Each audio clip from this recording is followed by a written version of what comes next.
I had a full education this morning sitting at the table with Cliff, Vicki, and Joel, and Bill, and Rich, and it's amazing what these wise minds bring to Dunwoody even this early in the morning. My name is Brian Nelson. I'm the Vice President of Institutional Advancement here at Dunwoody. Thank you to the Alumni Association Board who sponsors this event for Dunwoody alumni, friends, students, and staff. I'm filling in for Claire Ferraro, who was unable to make it, but it's nice that Ted made it on behalf, so thank you, Ted, for being here. This morning it's my pleasure to introduce today's speaker, Vicki Holt. Vicki's been in the forefront of the media lately and representing manufacturing on the Star Tribune and Twin Cities Business, so I feel like we have a celebrity in our presence, so thank you, Vicki, for being here today. During Vicki's 40-year manufacturing career, 5 years were spent as the President and Chief Executive Officer at Protolabs, the world's fastest digital manufacturing source for rapid prototyping and on-demand production. Prior to joining Protolabs, Vicki served as President and Chief Executive Officer of Spartech Corporation. Before that, Vicki worked at PPG Industries, serving as Senior Vice President of Glass and Fiberglass. As CEO of Protolabs, Vicki has led the company to tremendous growth. Prior to joining the company in February of 2014, revenue was at $163 million. And in 2018, that revenue is now $445 million. Tremendous growth. Vicki is passionate about digital transformation and leadership.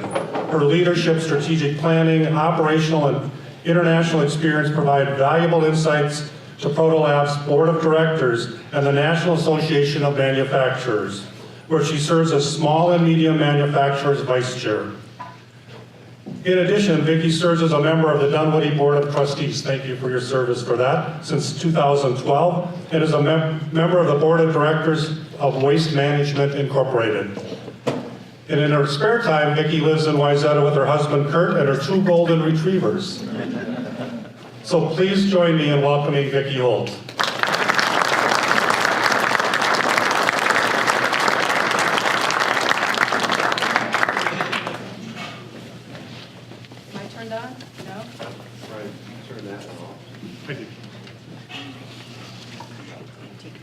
There, now my turn on, 1, 2, 3. Okay, thank you very much. That was a great introduction. And it's great to be here. I want to start by actually thanking Dunwoody. I have had just a wonderful experience being part of the Dunwoody Board of Trustees and getting to know this wonderful institution that we're working with here. I just am so grateful for the way that Dunwoody takes a look at technical education and really fills an important void that we have to train technical talent and make sure that we've got enough young people interested in the technical fields to fill the huge gap that manufacturers are going to have, and construction industry, by the way, are going to have over the next decade. So I want to start by saying what a great honor it's been to be part of the Dunwoody Board of Trustees. I also want to start by also giving a little bit of a compliment to Dunwoody students. The event that you just mentioned that I was part of, which was the National Association of Manufacturers State of Manufacturing Tour for 2019, took place a couple of weeks ago. And I don't know if all of you know what the National Association of Manufacturers is, but it's an association of about 18,000 manufacturers across the United States that are really focused on creating a very powerful environment for manufacturers to be successful. And this year, Protolabs was able to be part of the State of Manufacturing Tour for 2019. They actually toured 3 of our operations. They toured our facility in Raleigh, North Carolina, where we have over 120 3D printing pieces of equipment. And then here in the Twin Cities, they toured our Plymouth, Minnesota facility, where we have over 100 CNC machines building and cutting injection mold tooling digitally, and where we have injection molding presses in order to sample those tools. And then they also toured our brand new Brooklyn Park facility, 200,000 square feet, that we just opened at the end of last year, where we have over 300 CNC machines machining hard metal, soft metal, and plastic parts. So it was really cool. And we were thrilled to have about 40 or 50 Dunwoody students part of that event in Plymouth and also in Brooklyn Park. And when they toured the Plymouth plant and we went up to Brooklyn Park, did anybody here go on any of those tours? Awesome, we have some of you here. Wasn't it great? It was really fun. So after the Brooklyn Park tour, which was the second tour, we had a roundtable with Jay Timmons, who is the CEO of the National Association of Manufacturers, and Carolyn Lee, who is the president of the Manufacturing Institute. And we talked a lot about where manufacturing was going and the need to attract talent into manufacturing and STEM education. The fact that we currently have 246,000 unfilled manufacturing jobs across the United States, and the fact that within the next 10 years, we'll probably create about 4.6 million manufacturing jobs, of which, at the current pace, 2.4 million may be unfilled. So we talked about that, and then we opened up the floor to the Dunwoody students to talk about their path and their interest in manufacturing and where they see things going, a little bit about their history. And it was a great conversation. And then I have to tell you, this is the compliment to you guys.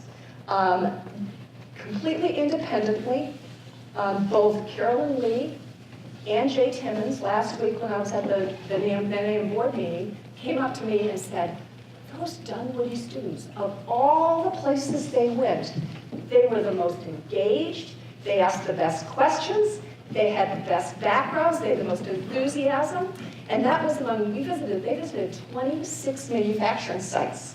Each one had students there. And it was the Dunwoody students that they came and said were really the most engaged. So I think that's the hands-on nature and the engagement, the culture that you have here, and I'm just so proud to be part of this organization and to be able to represent you guys, because you guys are awesome. You are just awesome.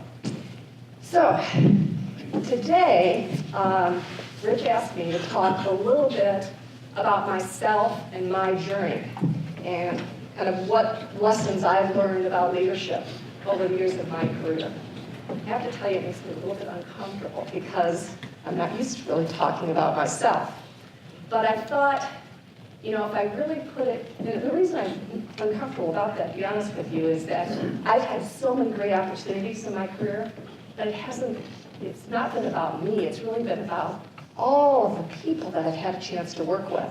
And so what I thought is if I looked at this journey from the point of view of what I've learned and about the people and the experiences, I think I can get through it. And one of the first things about a journey is that it is extremely unpredictable, and I think we all know that.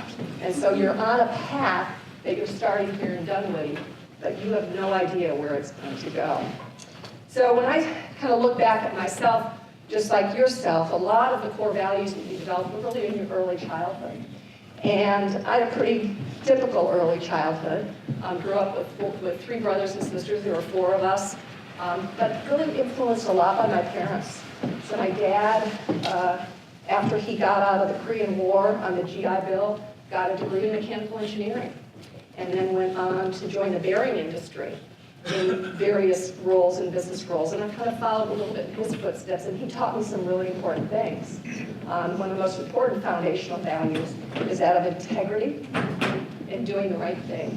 And I think that's something that's carried me a very long way. And the second thing is always do your best. Don't be perfect. And if you're doing your best, you're going to be fine. And then my mom taught me another good lesson. So she was a stay-at-home mom with 4 kids, although did go back to school to finish her career when we were in high school. And I think she taught the value of education and continuous learning, but also having fun. So it's very important, this journey, you have one journey. And she always had a smile and always made sure you never took yourself too seriously. So that's what I learned from my mom. The other part of growing up that I think kind of builds people with other experiences they have through high school and through college. And I was a competitive swimmer. So I started swimming actually in elementary school, swam all the way through high school and college, peaked actually at 16, which is unusual for a girl swimmer, was nationally ranked at that time. So again, being a nationally ranked swimmer, 8th in the Olympic trials, I was in the swimming pool a lot when I grew up. I mean, I lived in swimming pools, a couple hours in the morning, a couple hours at night. I actually was a pretty boring kid. I used to say, what did I do when I was a kid? I swam, I slept, I studied, I ate. But what I did learn is, well, I did have fun. So that taught me that you could really be a busy person and still have a great time. So from there I went to Duke University, and where I was a chemistry major there, so I went into a technical career. And that's also where I met my husband of now 40 years and my best friend. So August this year, we've been married 40 years. And school was great, education was great, worked hard. Then you get out and you're like, gotta find a job.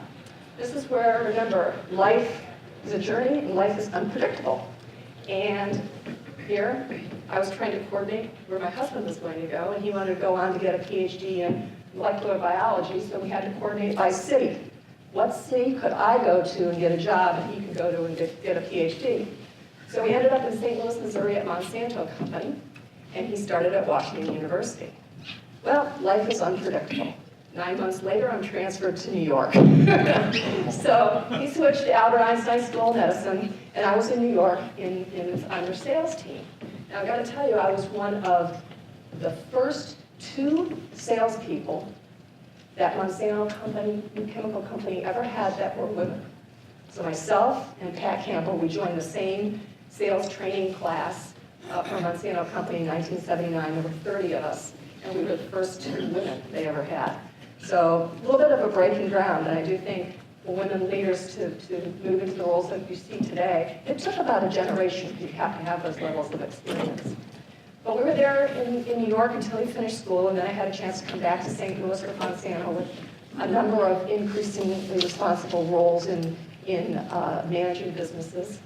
And then the chemical company, it was things like flame retardant businesses and water treatment chemical businesses. And then I followed my husband to San Diego, where he went to Scripps Research Institute, and I went into sales. From that point, I had an opportunity for one of the more challenging jobs I've had in my career. Oh wait, I skipped one thing. Pretty important. When we were in St. Louis before the San Diego move, I had my 2 children. So Lauren, who's now 31, married with 2 kids outside of Philadelphia, and Matt, who is 28, living here in Minnesota. And what was interesting there is, I don't know how many of you juggle family, work, school, in the student community here. I mean, it's complicated. And I think what that taught me as I started juggling all of those things is how important it is as a leader to have empathy, to really be able to understand that life is complicated. And it's important to really get to know the people that you work with in order to be able to really engage with them, because it's not an easy journey. So that was interesting. And then went back to San Diego, and that's where I had an opportunity after that to work directly for the CEO of Monsanto. Now this has to be actually was the most frustrating career move I ever made. It was very risky. So I moved from something where you're really accountable for delivering a result every day, every month you get measured, to something that was very abstract. My role working for the CEO was to help him transform Monsanto. He was looking to transform Monsanto from a company that got all of its innovation from inside the company, from labs and manufacturing, to a company that really got more innovation and inspiration from the outside. So this was a large-scale organizational transformation role. Monsanto Company at the time was about $13 billion in sales revenue. I had no direct reports. That role was entirely through influence. So you learn some important things about leadership when you're in a role like that. You learn the importance of engaging people to influence them requires that you be authentic, that you be yourself, and that you really build trust with people with where you're going so that you can collaborate and you can move them from point A to point B together. So that was a really important learning that I had in that first role, large-scale organizational transformation. So from there, I had an opportunity to actually lead much, much larger businesses, global businesses. I led an acrylic fiber business, which was a turnaround, and then I led a performance films business, which was a growth business. And in those, you learn very quickly how important it is in business to understand the profit levers that you have. The first time I had a chance to learn about a profit lever was the first job I had when I was about 15 years old, 14, 15. And I don't know if any of you ever worked in fast food, but I worked at a Ponderosa steakhouse. And, in a Ponderosa steakhouse, I learned that they don't make any money on steak. They make all their money on the hot buttered mushrooms that you buy, the pat of butter that you buy, or the pie that you buy. So my job at Ponderosa Steakhouse was to convince you to take extra butter pads, to put hot buttered mushrooms on your steak, and to buy a piece of pie. So quickly it made me realize, boy, this is what business is about. Where do you make money, and where do you leak money? Where do you profit, where do you lose it? Very important thing to learn when you're doing turnarounds, because you've got to really understand all the dynamics of a business and what leverage you've got to drive profitability. So in the case of the acrylic fiber business, it was all about finding the niches where you really could compete globally and getting out of the ones that you couldn't, and just really focus. In the case of the performance films business, it was a growth business and expanding into new markets. And in each of those, we had to drive a lot of people to change what they were doing in order to get there. So really good learning experiences there about engagement and large-scale organizational transformation. From there, I took a risk. I left Monsanto, spin off from Monsanto, where I'd been for 23 years, and went to PPG Industries. It's important when you get opportunities that sometimes you jump on them, and this was a really good one for me. Went to PPG, where I led the glass and fiberglass segments there. A couple of things there. First, each one of those businesses did have turnaround aspects to them. One was a complete supply chain transformation in the fiberglass business, because we had very large Chinese competition and had to compete globally with Chinese competitors. The other was where we had really had to focus our business where we could differentiate in architectural glass and automotive glass. This is also where I became very passionate about sustainability, because our products really could bring significant solutions to the world. In the case of architectural glass, we had very powerful opportunities with the coatings that we had on our glass to reduce the energy usage within buildings. And that, both for cooling the building and for heating the building. In the case of fiberglass, we reinforced engineered thermoplastics, which allowed us to be able to lightweight vehicles, and also to be able to move into markets such as wind energy with wind blades. And so we really make a difference in the world. And I think that was the other piece that you began to learn, is that businesses are the ones that are going to solve some of the big problems that we have in the world. It's not going to be governments, it's going to be businesses. That's where technology is, that's where the technical solutions are. And so we had huge opportunities to do that in a lot of our businesses, great purpose as well.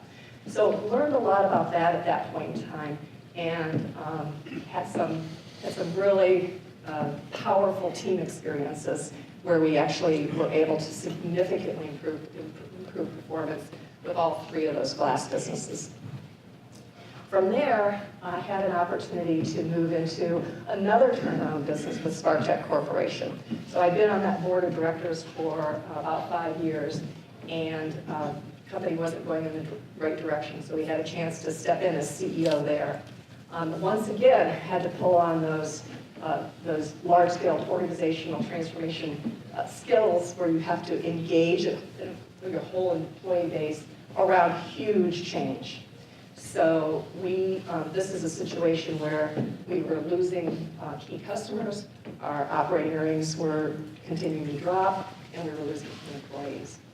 So first you go in and you diagnose what are your profit levers, and then you have to move in and actually engage people, being authentic, being honest, being able to be collaborative and team-based, recognizing it's the people that are on your team that are really going to drive your success. And we did it, and we were moving absolutely in the right direction, and then had an opportunity to sell that business to a very strong strategic buyer, and it was a very good thing for the employees and a very good thing for the business. So then I'm sitting there and I'm saying, okay, now what? And this is actually where had one of the best opportunities I think I've ever had, and that is an opportunity to come up here to Minneapolis. So this company called Protolabs came across my desk. Protolabs, I'd never heard of this company before. Tiny company up in Minnesota. And I started peeling the onion, and I thought, this is the most revolutionary manufacturing company I've ever seen. Can it really be true? Can they really turn around custom injection molding tooling in 15 days or less, or custom CNC machine parts in the same day? So I started researching this company, coming up, looking at the manufacturing floor, looking at the software, trying to determine, is this real? And in fact, it is. It's a brand new way of looking at manufacturing, of really taking information technology and software and combining it with hardware to really deliver significant value to customers. And so I thought, this is a huge opportunity. This company's going to go. And then I got up here and I also realized the culture of the people that were here is exactly the kind of culture that I like to work with and lead. It's team-based. There's a tremendous amount of respect and collaboration and generosity that takes place among the Protolabs team. So I think it was just a really good match made in heaven. The challenge I had is that this was in the winter between 2013 and 2014, and I don't know if any of you remember, that was the last polar vortex. So literally every day, I got a text from my husband saying, Minneapolis, Vicki? Really? Minneapolis? And down in St. Louis, I had the weather report. So we had a lot of negative 22 and snowing, negative 25 and snowing. But I kept telling him, this is such a cool company, such a cool company. So I was able to convince him, using my persuasion skills and my authenticity and collaboration, convince him to come up, and we haven't turned back once. We absolutely love it up here. But it's also been a huge opportunity for me to be able to work with just such a phenomenally bright group of people who are really chartering and leading the new ground for manufacturing 4.0. So it's been absolutely thrilling. So as I look back at this journey that I have forced myself to walk through in order to be able to share that with you, I said, what are some of the things that I've learned through that journey? And I kind of put it into these 6 categories. We've talked a little bit about each one of them, but the first is this thing about servant leadership. When you come into a new role, particularly if you're coming into a new role as a leadership role, the role of the leader is really to help that team be successful. It's not about you, it's about them. And what is it that you can do to help your team actually achieve what they need to achieve? And so that's one of the key things I think in each one of the turnarounds that I've been involved in. It's never about me, it's really about the team and the teams below them that drive the change. The second, and this is one that I think is really important for each and every one of us, is humility. When you're in a leadership role, you don't know anything nearly as much as the people around you. So I come up here to Protolabs, my husband often laughs at me. He says, Vicki, you're in a tech company? You don't even know how to program your own iPad or your iPhone.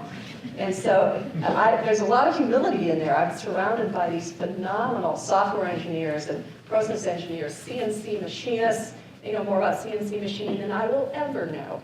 Awesome people around machine learning and computer, and how we actually are looking at algorithms in order to really drive continued improvement in everything we do, whether it be customer acquisition or whether it be what we do on the manufacturing plant floor with our machines.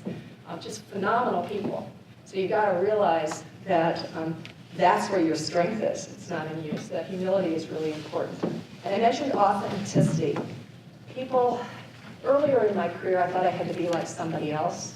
Later, you realize if you're yourself, you've got a much better opportunity of actually engaging people and getting them to trust you and helping move them forward. So be yourself. Don't try to be somebody that you're not. And collaboration and teamwork. There is nothing in business, in manufacturing, in construction that isn't done as a team. It's particularly true in companies like Protolabs, where we have a digital thread that runs all the way through our manufacturing process. So if we're trying to solve a problem, it will involve our front end e-commerce, even if it's in the back end, because that thread has to go all the way through. What's determined that we need to do differently on the plant floor has got to first be engaged when you're up here in e-com, and then how that moves through our engineering software into our manufacturing execution software and out. So every problem we look to solve is team-based, and it's that collaboration that really creates the success. I mentioned empathy. Business is about people. And if you can't connect with the whole person as they come into their role, you're not going to be successful. So I think that's another really important learning. And the last one, and this is one that I think is so important today, particularly if you're entering the manufacturing or construction fields today, because we're at the very beginning of a huge amount of change, and that is lifelong learning. You're learning skills here today in Dunwoody. But I gotta tell you, 5 years from now, it's gonna be different. It's gonna constantly be changing, because we're at the very beginning of the Industrial Revolution and Manufacturing 4.0, at the very beginning. So you're gonna have to be a lifelong learner. The machine that you're gonna be learning today is gonna be different. It's gonna change. There's a huge amount of research and technology that's going into how to operate manufacturing more efficiently, with less waste, faster, being able to do it in lower quantities to be able to respond to key trends like shorter product life cycles and mass customization. So take this as the beginning of what is going to be lifelong learning, and I think that's really important. That's what I've done. I'll tell you, I've learned more here at Protolabs than I have through the previous 4 years of my career. So before I open it up to questions, I want to talk about another kind of leadership. And that's the leadership that Protolabs is doing in Manufacturing 4.0. We take that role really seriously. We believe we are in the forefront of the change that's happening across manufacturing, with software and information technology combining with hardware to change how we manufacture things and how we operate. And we feel that in that leadership role, we can help other manufacturers accelerate innovation, reduce risk, and optimize supply chains. So with that, what I wanted to do is show you briefly a very, very short video that talks about Manufacturing 4.0.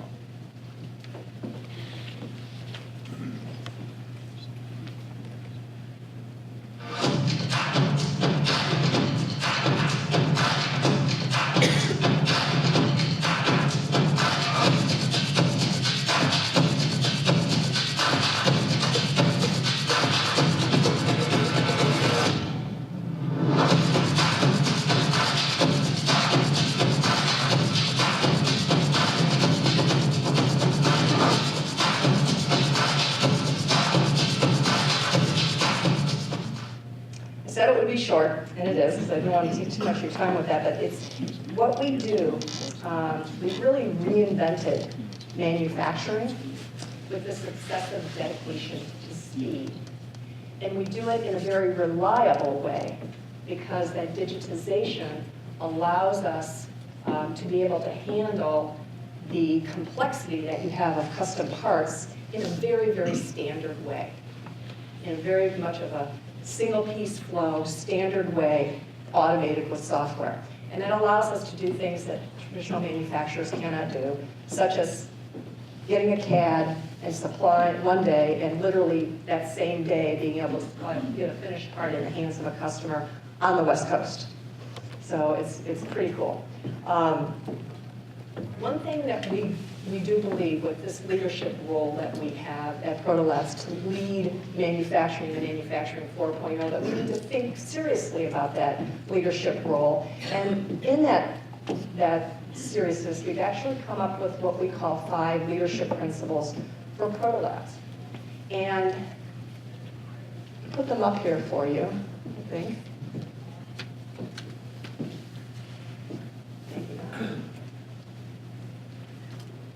I'm going to ask you one more time. The 5 leadership principles we talked about in Protolabs that we're communicating with our organization, I wanted to share those with you because these are leadership principles that are not just for managers of groups, it's for us as a company, and it's for every employee. There we go. So the first one is act ethically. I mentioned before how important integrity is. For us, we take that seriously with our customers. When we promise our customers that we can do something, we can do it. If we can't do it, we say no. Similarly, when you're dealing with each other, we have to hold each other accountable as well. So that act ethically is one of our key principles. The other is be flexible and adapt to change. We are at the beginning of a revolution here with manufacturing. We know what we're doing today is going to be different than what we do tomorrow. We've got to adapt. We have to be flexible. We are constantly changing. We tell people that if you don't want to be in an environment that's changing constantly, don't join Protolabs. So that's the second key principle for us. And secondly is to really be transparent and clear. Clear with each other, clear with our customers, clear with our employees, people we work with, our suppliers. We've got to encourage all the frank, open conversations that are necessary for us to be successful. And then this whole piece about teamwork and collaboration. And we need to do that in a very inclusive way. There's a lot of diversity in the world. And we need to be able to encourage everybody from diverse backgrounds, from whether it be the color of your skin, your gender, your background, your ethnicity. We want you to feel you've got a place at Protolabs, and you've got to create an inclusive environment in which to do that. And the last one is my favorite one, and that is to be accountable and fearless. Sometimes people think being accountable means I want to take steps where I know there's not going to be risk and I can hit my goals. Not at Protolabs. We want to be accountable and fearless. We know we have to take risks if we're going to continue to be the leading e-commerce solution for custom parts for the industrial engineer. So we have to take risks, but we're accountable. And we're accountable both for the success and the failures, and if it's a failure, we're going to learn from it. And so these are really important parts of the culture in which we operate in order for us to be successful over the long term. So I want to open it up for questions and have plenty of time to answer questions, but I wanted to leave the students with, I think, advice that I'd like to give you as you're just right now at the beginning embarking upon your careers in manufacturing and construction and in the technology space. First and foremost, enjoy the journey. It is a journey. And you guys, it's unpredictable. If you would have told me 30, 40 years ago that I'd be standing here today talking to you, I'd say, no way. So it is unpredictable. But enjoy it and take it. The second piece I want to do is take some risks. Trust yourself. When somebody pushes you into something that's beyond, a little bit past your comfort zone, take that chance, try it. Try it, you might surprise yourself. I've taken a couple of roles that I thought, what am I doing? And you get in and you learn, and in the end, you probably surprise yourself at how much you might be able to accomplish. The third thing I'd like to leave you with is make sure you continue to value the people around you to get things done.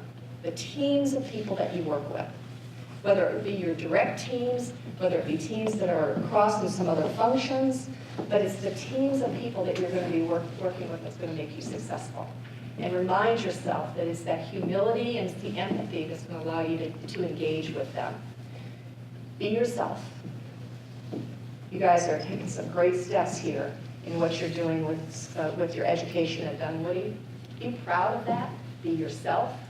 When you're yourself, it's so much easier because then you can just engage with people from who you are and where your heart is. And last, and I think really the most important thing for you to think about is how to make sure you never stop learning. We are at the very beginning of the fourth industrial revolution. And it is going to be very fast-paced and changing. And never stop learning. Always have your eyes open for what it is that you can get involved with in order to continue to grow. So that's my advice to you, and I think we've got some time for questions. Sure do. So